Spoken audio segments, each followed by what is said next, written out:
એટલે ભાઈ તમે દ્વારકા જાઓ અને માતાજી રૂક્ષ્મણીના દર્શન ના કરો તો તમારા દ્વારિકાધીશના દર્શન કરેલા સફળ ના કહેવાય.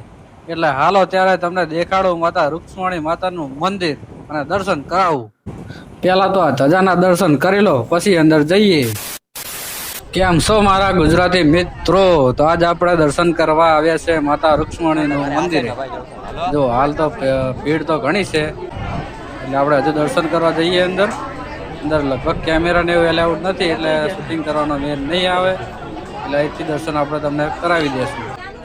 તો ફાઇનલી આપણે માતા રૂક્ષ્મણીના દર્શન કરી લીધા અને ત્યાં પાણી પણ પીવાનું છે એ પણ આપણે મીઠું પાણી પી લીધું.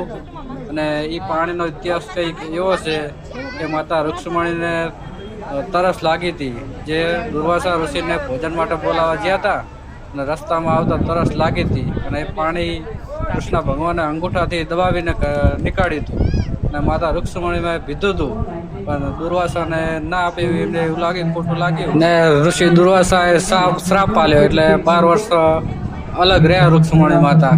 ના એમનું જૂનું મંદિર છે, લગભગ કોઈ 2500 વર્ષ કે છે ને કોઈ 5000 વર્ષ પણ કે છે.